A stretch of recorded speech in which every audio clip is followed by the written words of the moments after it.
What is going on, guys? That was really loud. What is going on, guys? Cheers. I guess you can't see that. Doing a little beers and deals, I guess, to end the day. So, real quick, we're going to take a look at this building and the one that is sold in the portfolio with it and just see if it's worth even going after and what they're asking for it. So, this is 977 Mount Vernon Ave. It's being sold in conjunction with 333 and 335 East 18th, which is a triplex. They want 600 grand for the triplex, and they want a million and change, million three ish, for this mixed use building, basically. So, what do we like about it? Well, it's an old building. It's in an up and coming area. It's close to downtown. You can see downtown in the back of the picture here. It's apparently got 8 total units. Let's see here. We've got. How do we get out of here? Get me the hell out of here, LoopNet. God damn it. What are we dealing with here? Sorry, I'm all over the place. We got 5 2-bedroom units, 3 1-bedroom units, and then 2 retail spaces. So 10 total units, 8 residential, right? Great. If it's leased, all these kinds of things. Instantly, I have questions about like what the condition of the building is. So we take a look at some of these pictures. They look kind of old. They've got like, the auditor site and everything here. I also don't really notice any air conditioners out back unless they've got them on the roof. That could be a possibility. And then I also don't notice any off-street parking, which could be a problem if you have 8 units there. So just a couple of quick things, quick glances. You're only going to have street parking, so you're going to have to deal with that as an operations as a manager. And then you're probably going to want to have, or you're going to have issues again with retail if there's nowhere designated for people to pull up or anything like that, depending on the business. If it's kind of a drop in, drop out kind of business, or if it's a one at a time business, you might not have a big deal. But those are just right off the bat what I'm looking at. The triplex, I like a little, not necessarily a little more, but it's a little different. It's only residential. It's in more of the college area, the OSU University District and everything. So then be targeting like student housing, that type of thing. But again, my question becomes, what condition is it in? How good do the units look? They look okay, but do they have AC? Are they kept up well? All these kinds of things are going to determine like how much of a aggressive offer you want to make or how much room you need in that return or in that cap rate in a commercial building to make it worth your while. So luckily they provided the rent roll.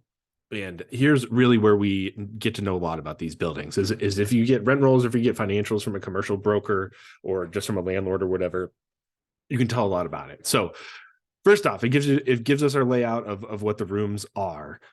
We know that this 3-bedroom unit is very under rented. I'd say the 1505 for a 3-bedroom unit, that's pretty much market rent. I'd expect this unit to also rent for 1505, if not a little bit more. Again, depending on the condition here. We haven't been inside. We don't really know what it looks like. The 2225 for the 5-bedroom makes sense. If you're splitting it up between a couple people, college town kind of thing, you could probably get that doing rent by the room kind of a deal. However, when we start to go into expenses, we've got insurance, taxes, utilities, and lawn care. I don't see anything for maintenance on there. I don't see any kind of trailing 12 of repairs and that type of thing. So that kind of concerns me. And then lawn care at 480. I mean, I guess that could be okay. Generally, you don't have that many round numbers and expenses. But regardless, we get to a pro forma or what we anticipate as an NOI of 4165 for the current building, but they're trying to sell it with this being your rent that you would get. So they're saying if you buy it, you get a 7.7 cap at 600,000. So right off the bat, we have to say, okay, well, if our delta or our return, if we were to pay for this thing in cash, which is that cap rate or the capitalization rate, 7.7 is not that high over what like interest rates are right now on commercial loans, depending on what you're getting, how much you're putting down. I know there's a lot into that, but in general, interest rates are right there. So we're really talking about like barely getting the return of our interest rate on our debt service for this thing. So right away I go to this probably isn't going to cash flow if you're going to use a normal debt service, commercial debt service on it. And furthermore, I'm really not a big fan of buying things with future potential in mind, right? Like if these people want the 7.7 cap or whatever that they're claiming, they should already have it rented up here. I'm not going to pay even more or less of a cap rate, even more of a price, a premium for the potential to up the rent. In this case, it's pretty obvious it's going to go up. It's basically market rent. It's well under, but it's a matter of principle, like if you want that benefit as the owner, raise the rents and manage it better. You know what I mean? If you want to sell it, I'm going to pay you for what it's earning right now. That's how commercial properties work. The other building here, similar story. We pull the rent roll up. No, this is all on LoopNet. It's all free. You can go there. I do have CoStar to get kind of into the back end, but there wasn't much more information there for whatever reason. So this breaks it down. Now, right off the bat, we'll get to this one in a minute here.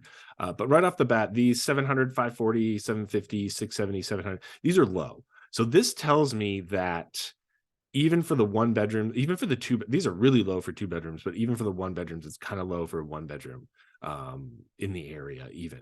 So right off the bat, I'm a little hesitant on what the condition of the property is, because if they have improved it, generally the rents would be up at least at market rent. So I'm trying to understand, is there even central air in this place? What do I have to do to get the rents up? Those are the big questions. So if we're assuming that it is completely done, it's beautiful, it's rehabbed, everything like that, then you're okay paying a premium for this place, right? Because you don't have to do any work for it. But I would expect rents to be higher if that work had already been done. You know what I'm saying? But we don't know. We haven't been inside. We just have the pictures and everything like that. Again, here we have kind of like roundish estimated numbers here, like the 2,000 for repairs, 1,800 for a superintendent, 600 for water, 2,000 for utilities or whatever, or 2,000 for water, 600 for utilities. So did they pay for the water in the building? That's concerning. That's the first thing I'd attack.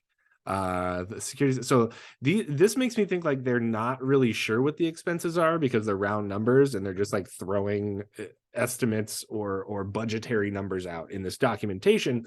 And what you really want to get and have an understanding, and sometimes you can't get this until you get in a contract or at least a letter of intent written, but you want the real financials. You want to know what the hell has been spent on this building the last 12 or 24 months to get an idea of really, what the turn rate and what the vacancies are like and all that kind of thing. But this is what we got. So again, here they're asking us to pay an 8% cap rate. Now, even if we say that's bigger than the last building, but excuse me, even if we say, okay, great, I'll buy this for an 8% or a 7.92% cap. Again, we're in a situation where like interest rates are 7% right now. So our delta between return and interest rate is like barely anything. So what's the point? You know what I mean? Unless you're paying cash and you're okay with an 8% return on your cash, it doesn't make a lot of sense because it's probably not going to cash flow. So really, we have determined just from this quick look that these numbers are probably just barely estimates. There's a weird little thing here of a $2,000 water bill, which is interesting. So we'll look into that if that's like a normal deal. Regardless, I would probably be looking at how do we separately meter everything and do that.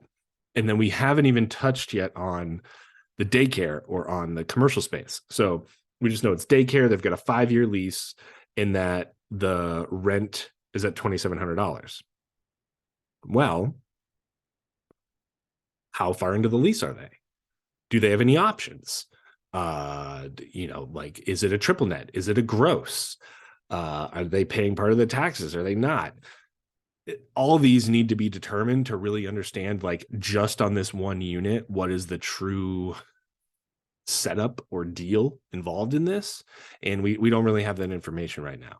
So at a quick glance, it's like kind of borderline interesting to me. It's kind of overpriced, but it also kind of tells me that these operators might not be super they seem like a mom and pop operator. Whoever's selling this, they seem like they, maybe they own this building for a couple of years or a long time. They don't really need to up the rents. They don't need to keep track of nice financials and everything because it works for them. So they don't really care, right? this just becomes something we have to really dig into in due diligence. But the discussion now essentially becomes, what is the true condition of the building? What really needs to get done to bring it up to rentable? And if it's ready to go, walk in and happen, I could probably deal with like a 7 or 8% cap, again, depending on what our debt service and our purchase plan is. But if you got to go in, add AC, do all this capex shit, and then raise all these rents to make it worth it, I'm going to want like a 10 and 12, 15% cap rate on the purchase side, and then, you know, keep that for myself. So just kind of what I look at and how I look at Jesus Christ.